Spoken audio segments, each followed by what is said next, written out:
मैं एक युवा हूँ। मैंने हमेशा अपने जीवन को सफल बनाने की कोशिश की है, एक अर्थपूर्ण जीवन जीने की कोशिश। बचपन से लेकर जवान होने तक का सफ़र बहुत खट्टा और कड़वा रहा है। इस पूरे सफ़र को याद करना मेरे लिए एक अलग अनुभव है। मेरा जन्म पंजाब के एक शहर फिरोजपुर में हुआ। मुझे बचपन से ही मौज मस्ती पसंद थी। कंचे खेलना मेरा सबसे पसंदीदा खेल था। इसके अलावा क्रिकेट खेलना, दोस्तों के साथ घूमना फिरना बहुत पसंद था। मुझे अपनी तारीफ सुनना बहुत पसंद था, इसलिए स्कूल वर्क और होमवर्क अच्छे से करता था। दूसरे सहपाठियों को कक्षा में अध्यापक द्वारा सजा देते हुए देखना अच्छा लगता था। दूसरे छात्र मुझसे थोड़ा डरते भी थे, क्योंकि अध्यापक मुझे बहुत पसंद करते थे। इसीलिए कोई मुझसे पंगा लेने की हिम्मत नहीं करता था। लेकिन स्कूल से बाहर मैं जिन बच्चों के साथ खेलता था, उनसे डरता भी था। स्कूल के बाहर मैं एक आम बच्चा था और मुझे ईमानदारी से खेलना पसंद था, पर अगर कोई बच्चा चीटिंग करता तो मैं उससे लड़ता नहीं था, क्योंकि मुझे डर रहता था कि उसने अगर नहीं खेलने की धमकी दे दी तो फिर मैं उसके कंचे कैसे जीतूंगा। मुझे तो बस उसके कंचे जीतने होते थे। लेकिन इस सारी मस्ती खेल कूद के साथ एक डर जो हमेशा मेरे साथ रहता था। इतनी मस्ती करते हुए भी कभी कभी दिल बैठ जाता था। एक मायूसी जो इस मस्ती के साथ साथ चलती थी। एक डर जो मस्ती के सभी एहसासों को झटके से ख़त्म कर देता था। घर जाने का डर। घर जाने का मन नहीं होता था। घर का माहौल मेरे लिए हमेशा से भयभीत करने वाला था, निराश करने वाला था। और इस डर का कारण थे मेरे पिताजी। वो शराब पीते थे और मेरे पिताजी सरकारी नौकरी करते हैं, परंतु उनके पास कभी भी मेरे स्कूल और ट्यूशन के लिए पैसे नहीं थे। स्कूल के लिए एकमात्र ड्रेस जिसे रोज़ धोना होता था, ताकि स्कूल में दोस्तों को मेरी गरीबी का आभास ना हो। 3 पराठों से मिटने वाली भूख को 2 ही पराठों से बुझाना पड़ता था। शाम को खेलकर घर आने, भोजन करने और सोने तक का समय मेरे लिए सबसे मुश्किल समय होता था।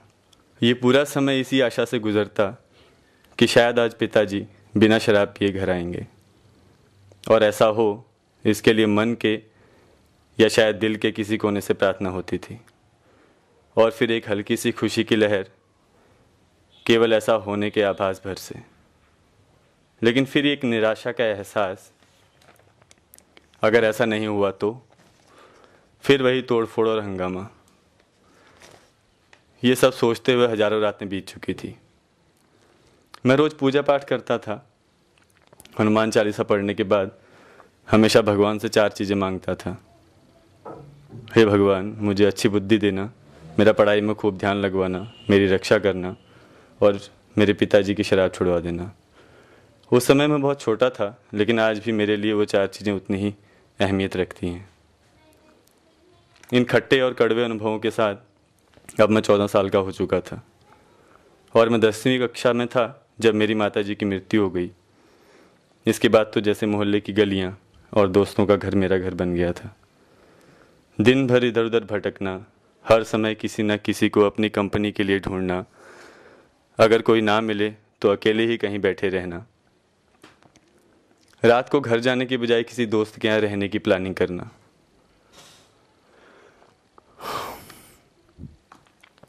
एक साल और बीत चुका था।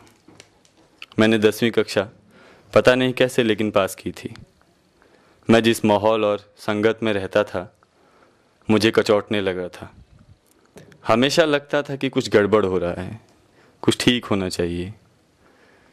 इसी कश्मकश में एक दिन पिताजी की जेब से कुछ पैसे निकाले और पंजाब से अपने गांव की तरफ रवाना हो गया।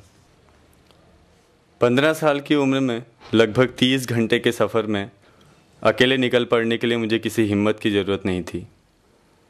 ना ही मुझे डर लग रहा था, क्योंकि मैं तो आज़ाद हो रहा था। मैं आज़ाद हो रहा था भयभीत पलों से, बुरी संगत से। मैं उत्साह से भरा था। पहली बार ऐसी खुशी का एहसास जिसमें डर और दुख का अस्तित्व ही नहीं था। मैं आज़ाद था, भयमुक्त था। मीठे एहसासों के दौर की शुरुआत हो चुकी थी। आज मेरी उम्र 23 साल है।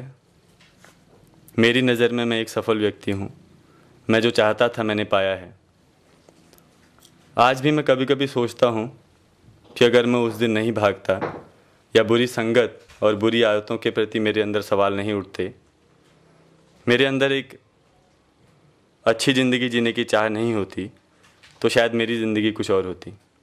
आज भी अच्छे और बुरे को समझने की कोशिश हमेशा करता हूँ। आज मैं खुश हूँ, सफल हूँ, मगर आज भी किसी चीज़ की कमी महसूस होती है। जीवन में कुछ खालीपन महसूस करता हूँ। कभी कभी अपने को बहुत अकेला पाता हूँ। कभी कभी सोचता हूँ कि काश मेरे पिताजी शराब ना पीते, काश मेरी माँ जिंदा होती तो शायद जीवन में ज़्यादा मस्ती और उमंग होती। ये सब सोचते हुए आज भी रो पड़ता हूँ। समझ में नहीं आता कि आखिर गलती किसकी है। दूसरे ही पल जीवन की वास्तविकता और वक्त का ध्यान आता है। अपनी जिम्मेदारियों का एहसास होता है। खट्टे और कड़वे अनुभवों को भूलने की कोशिश होती है। फिर कुछ मीठे अनुभवों के साथ अपनी दिनचर्या में लौट आता हूँ।